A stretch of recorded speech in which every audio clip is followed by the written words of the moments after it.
Bismillahirrahmanirrahim. Assalamualaikum warahmatullahi wabarakatuh. Perkenalkan, nama saya Muhammad Syarif Syahban. Di sini saya akan sedikit menjelaskan tentang materi mengenai manajemen kepemimpinan yang digarisbawahi dengan judul Kepemimpinan dan Budaya Organisasi. Baik, langsung saja pada penjelasan. Alhamdulillahirabbil alamin wa bihi nasta'in wa ala umuri dunya waddin, amma ba'du. Materi kali ini membahas tentang konsep kepemimpinan, budaya organisasi, serta hubungan antara keduanya dalam membentuk perilaku, kinerja, dan juga keberhasilan suatu organisasi. Apa sih itu kepemimpinan? Seperti yang sudah kita bahas dari yang sebelum-sebelumnya, bahwasanya kepemimpinan itu proses sosial di mana seorang pemimpin mempengaruhi anggotanya untuk bekerja secara sukarela dalam mencapai tujuan organisasi. Kemudian ada juga pengertian tentang budaya organisasi, di mana budaya organisasi merupakan seperangkat nilai dan norma yang dianut bersama oleh anggota organisasi dan menjadi dasar dalam bertindak dan mengambil keputusan. Yang selanjutnya di sini ada unsur-unsur budaya organisasi, di antara lain unsur budaya organisasi tanpa baik secara kasat mata maupun tidak terlihat yang mempengaruhi perilaku anggota sehari-hari. Itu seperti nilai dan keyakinan, norma dan aturan tidak tertulis, kemudian simbol, ritual dan tradisi, kemudian pola komunikasi dan kerja. Yang selanjutnya di sini ada fungsi dari budaya organisasi, di mana fungsinya di antara lain yaitu memberi identitas bagi anggota, kemudian juga bisa meningkatkan komitmen dan loyalitas, juga mengarahkan perilaku kerja dan juga menjaga stabilitas organisasi. Ini berfungsi sebagai perekat sosial yang menyatukan anggota dan mengarahkan mereka pada tujuan bersama. Selain itu ada peran pemimpin dalam budaya organisasi, di mana peran pemimpin dalam budaya organisasi yaitu membentuk dan menanamkan nilai, juga menjadi teladan perilaku bagi budaya organisasi, juga menjaga dan mengembangkan budaya yang ada dalam organisasi. Pemimpin juga berperan sentral dalam membentuk budaya organisasi melalui kebijakan, tindakan, dan keteladanan yang konsisten. Kepemimpinan sebagai petunjuk budaya, di mana nilai pemimpin ini mempengaruhi nilai organisasi. Juga gaya kepemimpinan juga membentuk pola kerja dan keputusan kepemimpin menentukan arah budaya. Makanya budaya organisasi sering kali mencerminkan nilai dan visi pemimpinnya.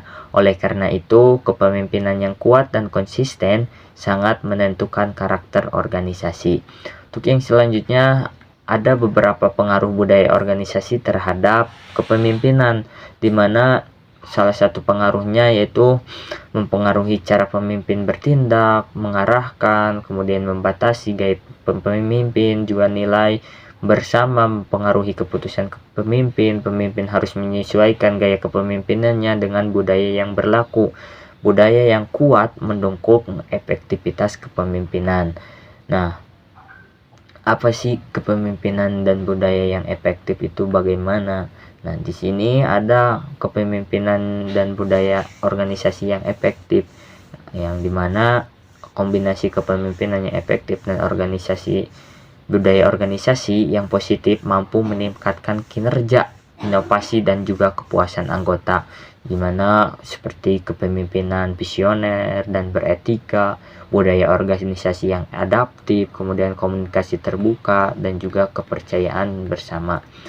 Ada juga dampak dari kepemimpinan dan budaya organisasi, di mana dampaknya itu baik budaya maupun kepemimpinan yang kuat cenderung lebih sukses, stabil, dan mampu menghadapi perubahan, meningkatkan kinerja organisasi, membentuk perilaku kerja positif, juga meningkatkan kepuasan dan loyalitas.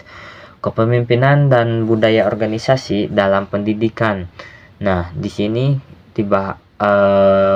dalam pendidikan juga kepala sekolah contohnya sebagai pemimpin budaya, di mana budaya sekolah itu yang harus kondusif dan juga menumbuhkan disiplin dan kolaborasi. Dalam dunia pendidikan, kepemimpinan kepala sekolah berperan penting dalam membangun budaya sekolah yang mendukung proses belajar mengajar.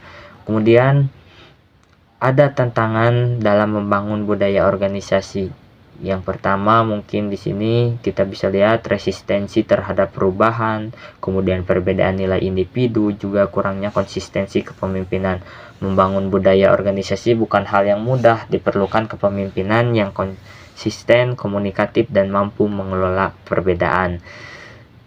Ada strategi untuk membangun budaya organisasi yang positif, yaitu dengan cara yang pertama menetapkan visi dan misi yang sangat jelas, juga keteladanan pemimpin, juga penguatan melalui aturan dan penghargaan. Budaya organisasi yang positif dibangun melalui proses yang berkelanjutan, bukan hanya melalui slogan, tetapi melalui tindakan yang nyata. Nah, dari yang sudah saya bahas, kita bisa ambil kesimpulan secara keseluruhan bahwasanya kepemimpinan dan budaya organisasi itu saling berkaitan antara satu sama lain. Juga pemimpin berperan besar dalam membentuk budaya, dan budaya yang kuat mendukung keberhasilannya organisasi. Keberhasilan organisasi sangat dipengaruhi oleh sinergi antara kepemimpinan yang efektif dan budaya organisasi yang positif dan adaptif. Mungkin dicukupkan sekian dari saya. Kurang lebihnya mohon maaf apabila masih banyak kesalahan dan juga kekurangan. Akhirul kalam, wassalamualaikum warahmatullahi wabarakatuh.